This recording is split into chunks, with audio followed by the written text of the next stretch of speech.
On se pose tous cette question un jour ou l'autre. Quelle est la mission d'une vie? Pour un juif, la réponse, elle semble évidente. L'étude de la Torah. Exactement, c'est le réflexe, l'idéal absolu. Mais il y a un paradoxe, un truc qui me travaille depuis longtemps. Ah oui? Ben oui. Pourquoi Dieu a-t-il créé un monde où, pour 99% d'entre nous, la réalité, c'est que 95% de notre énergie, elle part dans le travail, les affaires, la course à l'argent? Des choses que tout le monde fait, en somme. Voilà. On a cette image que la vie d'études, c'est le plan A, la voie royale, et que le travail, c'est une sorte de compromis, un plan B. Une nécessité, pas un idéal. C'est ça. Et si c'était exactement l'inverse? Les sources qu'on va explorer aujourd'hui, autour de la paracha Vayetze, avancent une idée qui bouscule tout. Et si le travail n'était pas un mal nécessaire, mais la mission principale? C'est une perspective qui, en effet, renverse complètement la pyramide. Et pour explorer ça, nos textes nous proposent de suivre le parcours d'une figure clé, Yaakov Avinu, Le patriarche Jacob. lui-même. Sa vie, c'est plus qu'une biographie. C'est l'histoire d'une métamorphose qui redéfinit tout le rapport entre le spirituel et le matériel. Il va passer d'un extrême à l'autre, et c'est justement là, dans ce grand écart, que se cache la clé. D'accord, alors, allons-y. Commençons par le début. Qui est Yaakov avant Tao? Pendant ses 63 premières années, il est l'archétype du savant, de l'intellectuel pur. C'est le Ishtam Yoshevo Halim. Un homme intègre qui demeure dans les tentes, c'est-à-dire les académies de Shem et Héver. Il vit littéralement dans une bulle spirituelle. Il ignore tout du monde, de l'argent, l'érudit dans sa tour d'ivoire. Et c'est là que le basculement est. D'une violence inouïe. Il doit fuir son frère Esav. Il quitte tout. Il arrive chez son oncle Lavan, les mains vides. Et là, il se produit un événement. Une première absolue.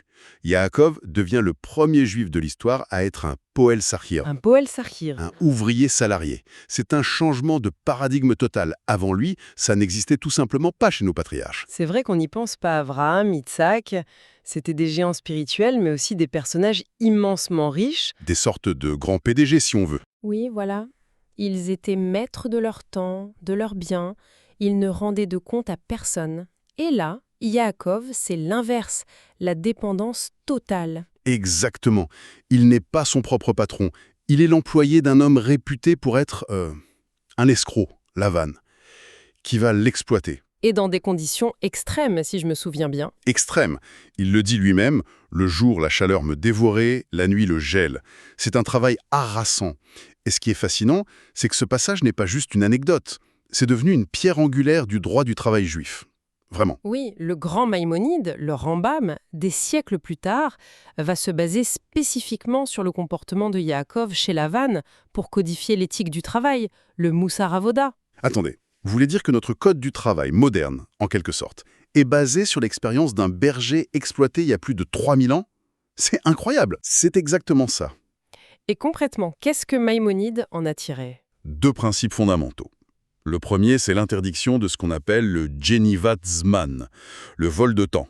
Le vol de temps, oui. Le Rambam dit, si on vous paie pour 8 heures, chaque minute passée à discuter, à rêvasser, c'est du vol. Au même titre que voler de l'argent. Ah oui, c'est très direct. Et le deuxième principe, c'est l'obligation de se donner corps et âme à sa mission. Yaakov a donné toutes ses forces. Il est devenu le modèle de l'employé parfait. Diligence et honnêteté absolue. L'ouvrier exploité devient la référence éthique. C'est un premier renversement de perspective assez puissant. Mais les sources vont encore plus loin, avec une idée peut-être encore plus déstabilisante, sur l'éducation. Ah oui? On a tous cette intuition que pour bien éduquer ses enfants spirituellement, l'idéal c'est une vie de pure étude, un cocon loin du monde des affaires. Le mythe de l'environnement stérile et protégé. Et les faits, tels que nos textes les rapportent, le contredisent de manière spectaculaire. Comment ça? Faisons une simple comparaison. D'un côté, Abraham et Yitzhak. Riches, indépendants, maîtres de leur temps. Le top pour se consacrer à la spiritualité. On ne pourrait croire. Résultat, un taux de décrochage spirituel, si on peut dire, de 50%. Abraham a eu Ishmaël, Yitzhak a eu Esav. La moitié de leur descendance directe s'est écartée. 50%, c'est énorme. Et de l'autre côté? De l'autre, on a Yaakov, l'homme qui trima Haran, exploité, plongé jusqu'au cou dans le matériel. Résultat, 12 entrants. Les 12 tribus. Les 12 tribus d'Israël. Tout juste, sans exception. Les sages disent « Mitato Shelema », sa descendance fut parfaite, zéro décrochage. 0%. La statistique est brutale. Elle est vertigineuse. Comment est-ce possible? Quel est le secret de cette réussite totale dans les pires conditions apparentes? C'est la question à 1 million. On pense qu'il faut un cocon, et là, c'est le contraire. La réponse est d'une simplicité désarmante. Tout est une question de message, de perception. Le facteur clé, ce n'est pas le statut étudiant ou travailleur, c'est la perception qu'a l'enfant du travail de son parent. Expliquez-moi ça. Si l'enfant voit son père ou sa mère rentrer le soir, épuisé, se plaindre du patron, dire que le boulot est une corvée, l'enfant intègre quoi? Que la vraie vie et la vie spirituelle sont deux mondes séparés, opposés même. Exactement, le travail devient l'ennemi. Alors que si l'enfant sent que son parent ne va pas juste au boulot, mais qu'il part accomplir une mission divine, Que son travail est une vocation.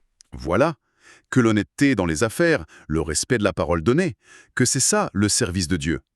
Alors le travail n'est plus une distraction, c'est une leçon de vie. Yaakov, en gardant les moutons, n'a pas mis sa spiritualité en pause. Il l'a vécue à travers son travail. Et ses enfants l'ont vu. Ils ont compris que la sainteté n'était pas juste dans une tente d'études, mais dans chaque détail du monde.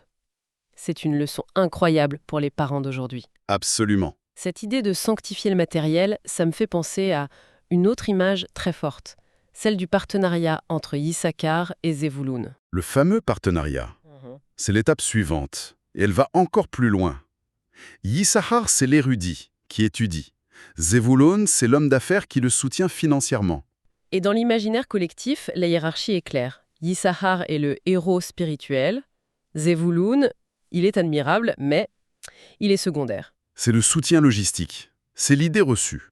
Sauf que les textes sacrés disent, de manière répétée, le contraire.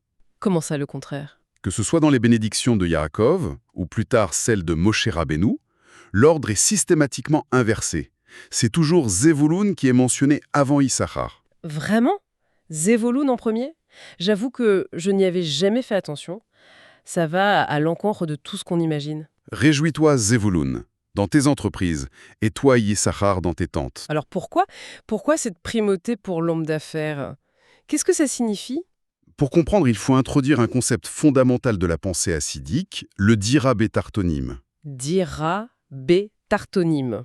L'idée, c'est que le but ultime de toute la création est de faire de ce monde-ci, ce monde matériel, inférieur, brut, tartonim, une demeure pour Dieu. Une résidence? Exactement. La mission, ce n'est pas de fuir le monde pour monter au ciel, mais de faire descendre le ciel sur la terre. Transformer le profane en sacré. C'est...